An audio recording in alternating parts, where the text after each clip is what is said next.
All right. Yes, yes. We've somehow made it to week 10 of the spreads. Our record's none the better, Mike. I'll Oh, show you the screen in a second, but yeah, you're squandering here at 45%. Although I can't talk myself, I'm down to 40% on the year. It's been a good rough lord. start. Yeah. I mean, one clear example last week of us just haranguing the Cardinals, and then they turned up and did a brilliant job. Yep. So yeah, I think we might be misreading the tea leaves a little bit this year, but you know, it is what it is. We've got to keep calm and carry on here. My worst Yeah. week by far of the season last week. Oh, goodness me. Yeah, down at 35. I've actually pulled it back somewhat, but yeah, well, we see. We've got a bit more time here, and I mean, one thing we were right on was the Raiders actually The on Thursday Raiders. night getting a nice cover, and one thing that we've kind of keyed in on is that you should never take the Broncos when they're favorites in a game, because they just can't seem to cope with being favorites for whatever reason. Sometimes they win, but it's ugly. They've covered every time as underdogs, but the Raiders, I mean, Raiders really should have won that game. Had multiple chances on Thursday night. Nonetheless, covered 9 points. A bit of a crazy divisional spread there. Yeah, well, I obviously wasn't a game for the neutral, which is obviously what I am. And I was also Mm. trying to watch it the day after. Well, I just Gotcha. gave up. I just gave up eventually because it was pretty dreadful. So yeah, that game 10-7, they took it. I was trying to show you it, but this has gone a bit mad. Where's the NFL? Here it is. Yeah, Um, yeah. I also stopped watching about half time. I just couldn't stick with it. But you know, like 9 points in a divisional game. I mean, that's just way too much. yeah, it is, and an offense that is performing the way that. Oh, we've got some nice highlights of Geno Smith being sacked there.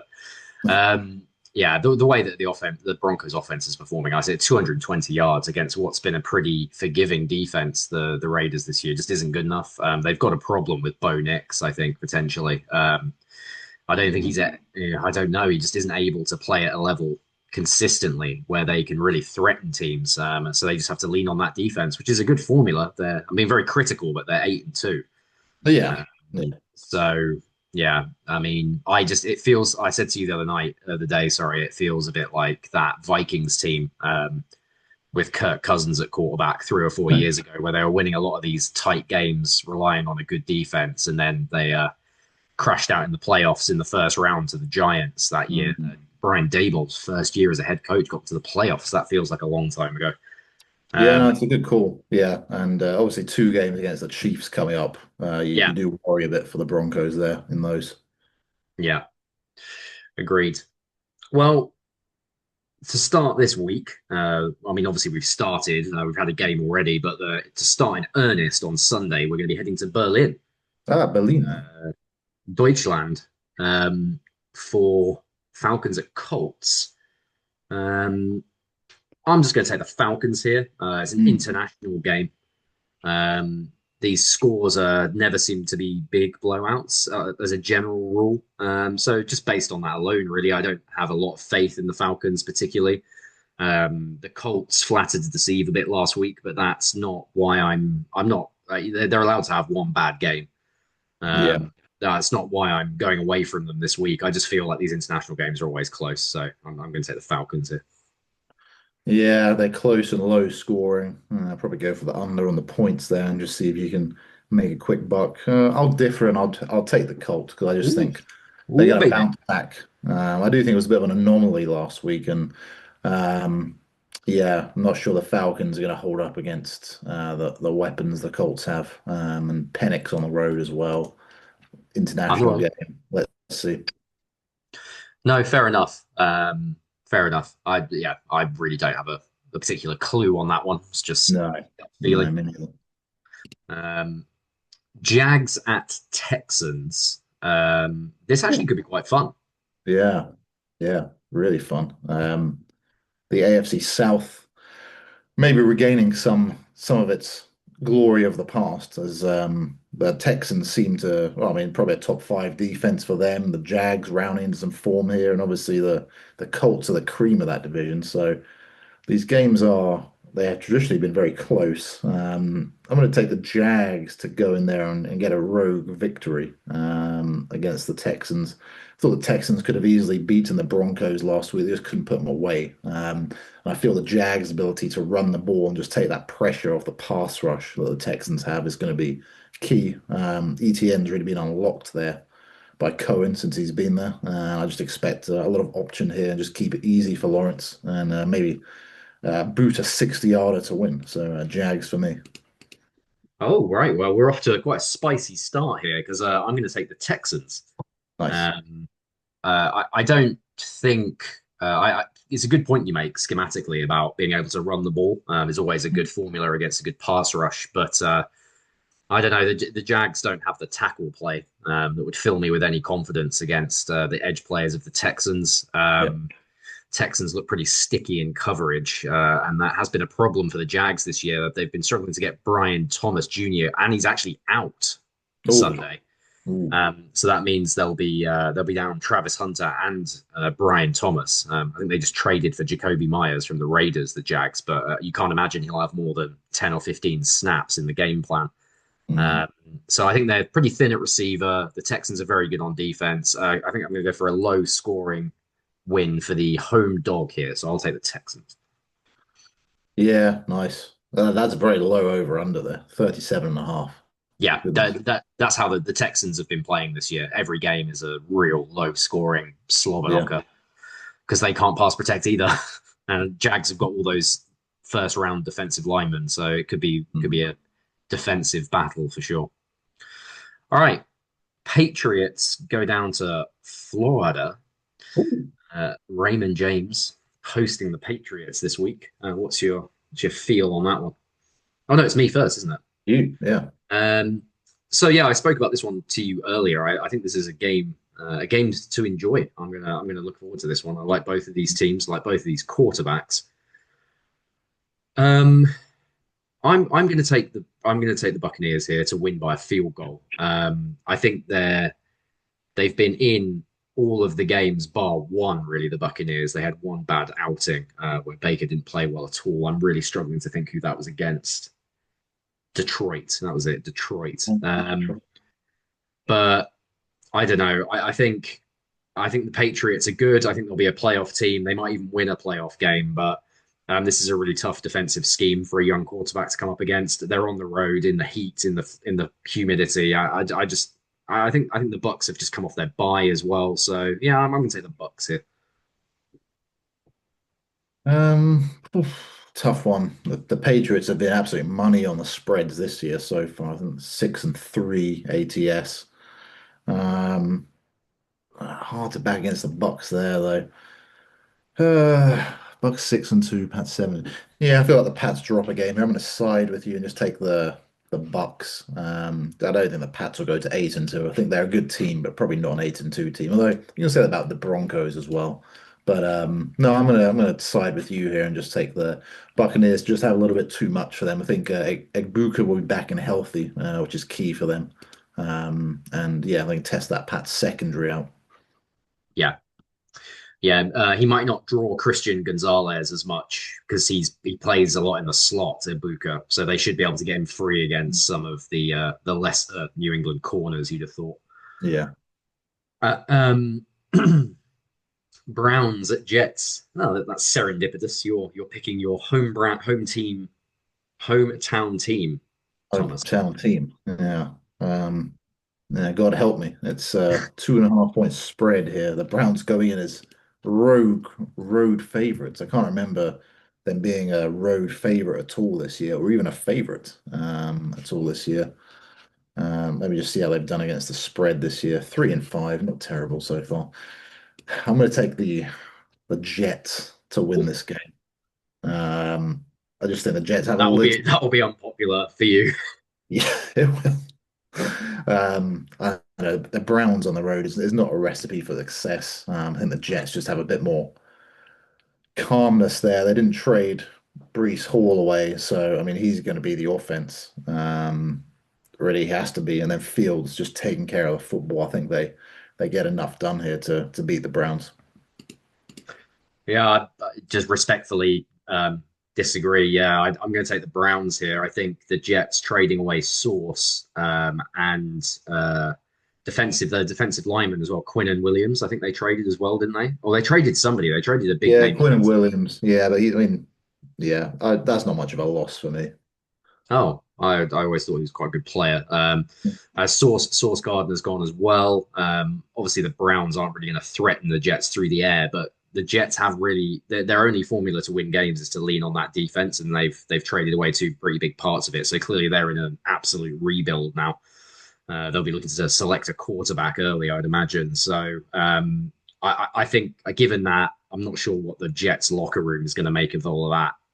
I think that's just signaling to your players that you don't believe in them, and the season's already over. So the Browns might come in and just run Judkins and make it interesting and take the win, I think. Yeah, nice. I'm just banking on them that having the adverse reaction as to what you're betting on there, and that should galvanize the team a bit. But we'll see. Yeah, if they're difficult characters and they weren't bought in to the program and they've gotten rid of them, yeah, it could go the other way. It could bring everyone together. So yeah, but obviously you and I don't know that stuff. No. Um, but yeah, all right. Bills at Dolphins. Ooh, maybe. Oh Um, no. the thing is about no, you go first. Sorry, it's your honor here. Oh no, it's me again. What's wrong with me? Yeah. Um, the thing about the Dolphins is they actually seem to be quite. They seem to be fighting quite hard now. All Yeah. of a sudden, Mm. they did just trade Jalen Phillips to the Eagles though, which was interesting because I don't really know because I think Chubb is injured as well, so I'm not sure what pass rush they're going to be able to get um, on Josh Allen. The Bills looked really good against the Chiefs, which is another one we got wrong last week. Mm. I think the Bills might have gotten back to their winning formula, which is they do still rely on Josh Allen to make super plays, but they run the ball at a much higher rate, and they seem to be much more successful doing that. So yeah, I might take the. I think I'm going to take the Bills here to really come and put a nail in McDaniel's coffin here and just see him out, usher him out the door. Usher Vance him out the door. I think the Bills run it 50% of the time, which is an NFL high. So yeah, I think they know how to beat this Dolphins team. They didn't cover in the first game, although it was a bigger spread. And yeah, I just don't think we have the chance to just pound the rock here and beat them down. So I'm gonna side with the Bills as well because I agree with that article. They do have a bit of blowout potential in them. Yeah. Okay. Agreement.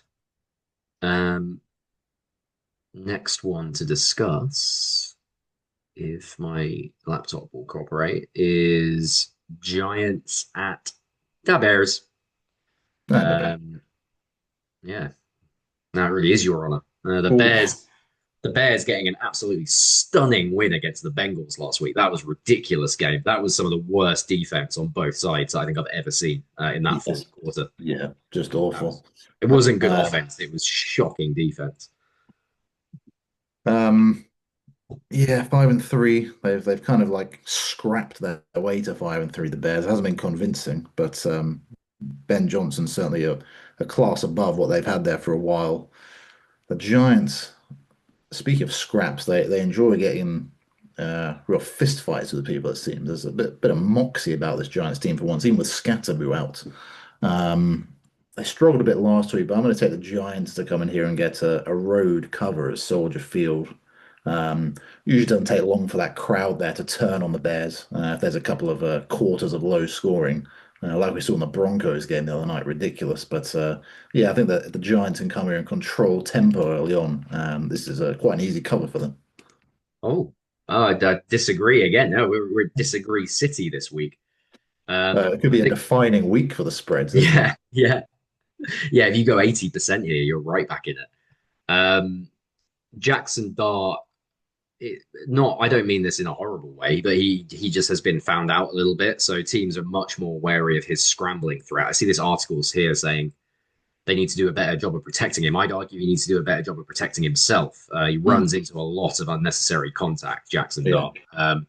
I think the Bears will be pretty aware. They've got a pretty decent defensive front, the Bears. I think they'll be pretty ready for the dart threat. An interesting wrinkle for the Bears is I think Komet is out for a few weeks with a minor injury, which is last week that really allowed Loveland to get on the field a lot more. It's just a completely different dimension to that offense when Loveland's on the field. I appreciate he probably isn't much of a blocker, but um, yeah, Yeah, he made all the big plays for them last week in the absence of DJ Moore or Roma Dunze doing it for them. So I quite like the Bears. I think they might be starting to get some of their good young players on the field and start taking snaps away from some of the older veteran guys on the offense. And I think they'll come in here and win by a touchdown at home. So I'm going to take the Bears. nice, nice. Um, all right. So just have to move this. Then we've got Baltimore at Minnesota. Now this is what I think we'll both be in agreement on. Yeah, we did discuss this before. Yeah, I'm going to take the Vikings here. Mm. A bit of an overreaction to Lamar Jackson coming back, I think. I mean, obviously, he's been great since he's come back. He's thrown 14 touchdowns and one pick this year, which is ridiculous. Mm. But I said, as I said to you earlier, I think this Brian Flores defense actually presents a bit of a conundrum for the Ravens because it's not really Lamar's strength is processing the blitzes and picking apart zone coverage on the back end. He's obviously going to be much more effective against man coverage. And I just think the Vikings will be able to control the ball and keep it on the ground. And the Ravens are unusually soft this year against the run. So the Vikings can really milk the clock, run it a lot. Adams is back for them now, so they've got quite a nice 1-2 punch with Adams and Mason. Mm. And that offensive line they put together in free agency. McCarthy was an upgrade on Wentz as well. So yeah, I'm gonna take Vikings here. Yeah, pretty much echoed what I was going to say there. Nothing more to add. I think that run game for the Vikings is becoming a sneaky weapon for them, and yeah, they'll be able to control this one and come away with a win here. I think. Yeah, and yeah, the Ravens don't have anybody that can cover um, Jefferson and Addison. No, God. That seems like a recipe for disaster potentially. So, um, all right. Oh, God, New Orleans. Yeah, they're in real trouble. Um, Yeah, Christian Roseboom has been having some of his wife's home cooking by the looks of it. no, Um, wonderful, wonderful. a 5 game feast for him. That's Um, that's the only article they can muster for Saints Panthers that says it all. um, Uh, yeah, this is. Is Bryce Young playing? I never know anymore. What's happening with the Panthers? I don't care. Well, yeah, I think he would be. I mean, he was playing last week, wasn't he? So Yeah, but he wasn't supposed to. I don't know. It's confusing. I think he uh, probably will be. Dowdle's playing, which is the key, seemingly, for this Panthers. What a weird team the Panthers are. Like, with and without Rico Dowdle seems to make a huge difference. I mean, who would have called that before the yeah, season? it's insane, isn't it? Well, the bookies are catching on. They finally made them big favorites for the first time this year, the Panthers. Um, yeah, I'm probably going to take them here to beat up on the Saints, I think. I think they'll just run it and just be comfortable running it. And likewise, the Panthers are quite good at stopping the run. Big Brown there in the middle is having an absolute all-pro season for the Panthers, just absolutely throwing men around from nose tackle. Quite fun to watch, actually. So, yeah, I'm going to take the Panthers to maybe a low-scoring game, but like a 24-17 win here for them. Yeah, I'm going to take the Panthers as well. I just the quarterback situation is probably with the Jets and the Browns probably the worst in the NFL for the Mm. Saints. Rattler's early season heroics seem to have faded. Obviously, Tyler Shook has taken over now, and I haven't seen anything from him to make me think that he's suddenly going to spark into life and be an effective player in his rookie year. He certainly needs some development, I think. So, yeah, I'm Yeah, going to take the Panthers here too. nice. All right. On to the late kicks. Talk talk amongst yourselves while my computer really labors its way towards the finish line. Goodness me. Arizona at Seattle. Another fun one here. I like the NFC West. I've always liked watching the NFC West. They're always quite spicy, these games. Yeah. Um, So obviously, well, the Seahawks absolutely destroyed the Commanders. Like that was a beatdown. Mm, Uh, Destroyed Jane Daniels' elbow as well, which was absolutely horrific. mm. Uh, ah, Interesting. Cardinals have put Kyler Murray on IR. Um, I'm going to take the Cardinals here. I think the Seahawks will win the game. I think they're a good team, but the Cardinals have lost all of their games that they've lost in really late, heartbreaking fashion. So Mm. they're always in these games. Their record wouldn't indicate it, but they could quite easily be 4-4 or 5-3 if they've got a different bounce of a few balls and stuff like that. So I think that will make a difference. And as you often bring up, I don't think the vaunted Seahawks atmosphere is the same as it used to be. So yeah, I'm going to take the Cardinals to cover here. Yeah, it's lovely. Pretty much what I would have said. I'm going to agree there. Got to have some agreements, but yeah, I do think that's a little too much for a divisional game there, almost a touchdown spread. I think the Cards will come in and be competitive, and wouldn't be surprised to have them as a super dog here, actually. Maybe pull off a rogue win here at Lumen Wow. Field. Wow. Yeah, that would really change the narrative on Seattle. People are getting a bit giddy with Seattle. Yeah, it's just a little bit too much for me at the moment, to be honest. I think I like them. I think I like them more than you do, but I do think that Commanders result has really commanded the nation's attention. It seems. Um, so he is. Lions at Commanders. Yep, quite nice and easy. I'm going to take the Lions here. Commanders didn't look great with Daniels in there. They'll look a lot worse without him in there. So Lions will be very disappointed with their performance last week as well. I'd expect a very motivated Dan Quinn for this one. So I'm going to take the Lions, give them a good thumping in the nation's capital. Yeah, the way the Commanders beat up on them in that playoff game was with the passing game, and without Daniels, I struggle to see how they can replicate that. And I think they had De'Ami Brown went off for a career game against the Lions, which was said all we need to know about the state of that Lions secondary. They have been improving on defense. Got to give them some credit there. Um, I'm going to side with you here, take the Lions. I just think if Daniels was playing, I'd fancy, and at full health, I'd fancy the Commanders, but that's no, you can't. The Lions have a propensity to really take it to teams, and this could be like a 20-point drubbing, I feel. Yeah, that's what I'm thinking as well. The Lions, especially after their bad loss last week, I think they'll in the division to the Vikings as well. That one really stings. I think they'll come out and really try and put on a statement. Yeah. It'd be interesting with Detroit if they can't do that. If they somehow lose that game, you have to have quite a serious conversation about what's going on in Detroit actually, because that hot start will have really faded away there. Yeah. Yeah. Um, yeah, really good one as always. Rams at Niners. Even when these teams are completely decimated by injury, they're good, and they also put on a really good game. So, what do you think on this one? Well, the Niners covered last time, and I can't really see why they wouldn't cover again. The Rams are another kind of bettor's darling, and I don't blame anyone. It's a very good team. They're also 6-2 against the spread. That's a joint league high, but it is a divisional game. It's at San Francisco. I think it could be a little spicy this one. I think the Niners get into them. They know how to win.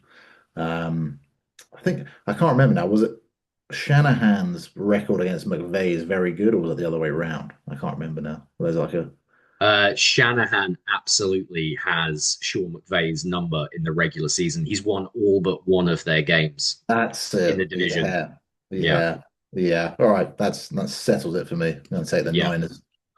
Yeah, I actually think this is a pretty absurd line. Mm, The Rams do have. I think they've beaten the 49ers twice in the playoffs, but yeah, in the regular season, the Niners just had their number repeatedly.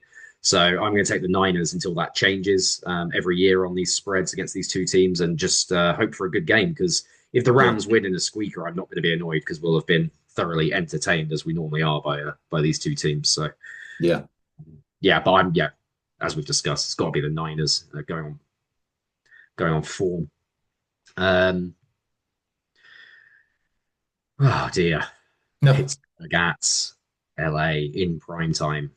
It does make you wonder sometimes. Don't really know how this got scheduled. well, I think the NFL has to give SoFi Stadium about five primetime games a year. That's They just an do.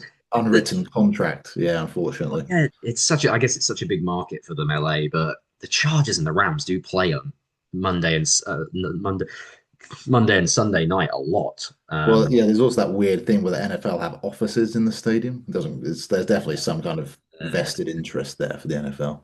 Collusion. We're unraveling it here on the Over Under podcast. Yeah, The LA bias, but it is a thing. it's a But anyway, conspiracy. sorry, you to pick. Um, yeah, I'm gonna take the Chargers here. Obviously, the Hmm. Steelers got a get right win last week. Didn't they? I think they did. Yeah, yeah. Hmm. Which I think I picked against, but I am going to pick against them here because I just feel even with their tackle issues, uh, although actually JJ Watt against, sorry, TJ Watt against those tackles, backup tackles, is an absolute nightmare for the Chargers. Oh, God. This is a horrible one. Yeah. Um, oh, wow. The Chargers have traded for Trevor Penning. Oh, my goodness. That's how desperate they are at offensive tackle. Oh Uh, dear. okay, actually, that sounds absurd, but on that basis, I'm taking the Steelers. If they're that Hmm. desperate, Penning really struggled. I really liked him actually coming out of the draft, but he's really struggled in New Orleans. So if that's who they're relying on an offensive tackle, then they've got a real issue. So yeah, I'm going to take the Steelers here, and just in quite a low scoring defensive game. Put more Yeah. pressure on the Harballs. Yeah. I don't like Um, it. I don't like it because I don't think the Steelers are that. I don't think they're going to make a splash in the playoffs or anything. But that matchup no, is just awful this week for them, the Chargers. a bad matchup. On the on the basis of the spread, 2.5, I like the Chargers to win by field goal here. Fair enough. Yeah, I just don't. Yeah, if the Steelers win by, well, no, if the Char yeah, I'm just going to take the Chargers just for the sake of it. It's I did the Um, same. I did the same thing. I got right up to taking the Chargers, and then I could just see TJ Watt like destroying Justin Herbert all night, and I just was like, I can't. Normally, you would just in a close game like this, you'd take the quarterback, which would be Herbert, obviously, but yeah, uh, it's a funny one. I mean, both these teams are, yeah, like you said, they have a bit of a one and done in the playoffs about them. These teams, yeah, so I agree. Which is really good progress for the Chargers from where they were 2 years ago. yeah, it is, yeah. But yeah, the Steelers don't feel like they're built to be a contender to me. They're just too old, too slow, too overpriced. But I am going to take them here, much to Oh, my own chagrin. oh, and here All we go, right. the game of the week. Oh, it's actually you picking first. That's fine. I don't mind. You go first. Yeah, yeah. Yeah, yeah, that's fine. Yeah, the Packers are a funny old team. I can't really seem to get a good read on them if they are like real contenders or just pretenders. But I think the Eagles and Dreadful, Packers dreadful loss last week. Dreadful. was a bad loss, and they're still it's only their second loss of the year. They had the random tie as well. They seem to perform more in these big games, and it's like the banana peel games where the Packers struggle. Having said that, I think the Eagles are just going to have too much for them here, and just come in and get a late field goal win or something.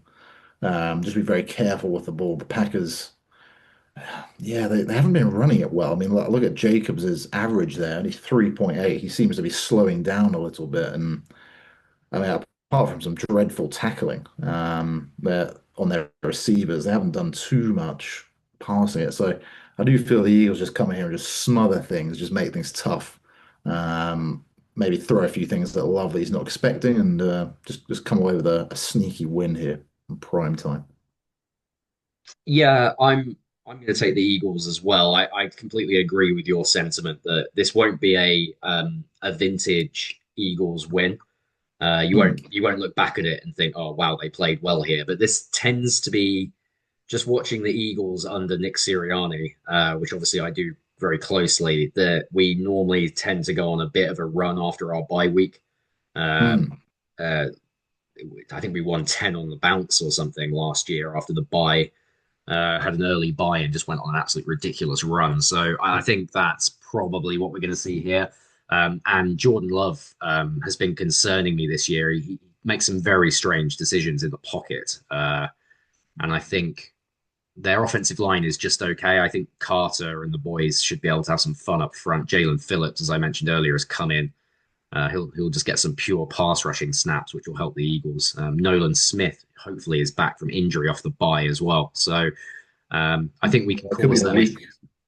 Could be the week where this Packers offense gets a bit found out, I think. I mean, you I could mean, argue it that. was last week against the Panthers. Yeah, you could Um, argue that that happened last week, and that's been coming as well. They've been really struggling through games. yeah. Love just throwing high and late down the middle of the field. It finally came out to bite him last week. So if he does that against the Eagles, it will be a very long night. So yeah, I'm going to take the Eagles too. Go Birds. Nice. That's well, and thanks to ESPN, I won't be able to watch that one. So Oh, what a nightmare that situation is. I hadn't realized what was going on until you told me. That is a disgrace. that's a real stinker. Yeah, it'd be nice to have the Sunday night game on Monday night, and I could sit into Philly Green Bay on Sunday. But alas, not to be. Alas. Well, maybe they'll come. Maybe with the games starting, maybe they'll YouTube TV will stump up some money or something. I doubt it. You never know. All right. Well, I mean, we've got five differs on the books here, as I can see this week. So it's quite a few for us. We haven't differed that much on a slate in quite a while. So, yeah, should be some interesting results either way this one turns out. Yeah, I think maybe both of us have sort of got the feeling we need to change something because it's not going Yeah. brilliantly this year. So, Yeah. well, as you said earlier, I think it's going to be a good week for one of us and a poor week for the other. So we'll find out. Yeah. Yeah. We can see whose gut has got a bit more gall this week. Oh God, that's not going to be me. Oh dear. All right. Well, anyway, Okay. we'll see. We'll see how the line falls, as you like to say, Thomas.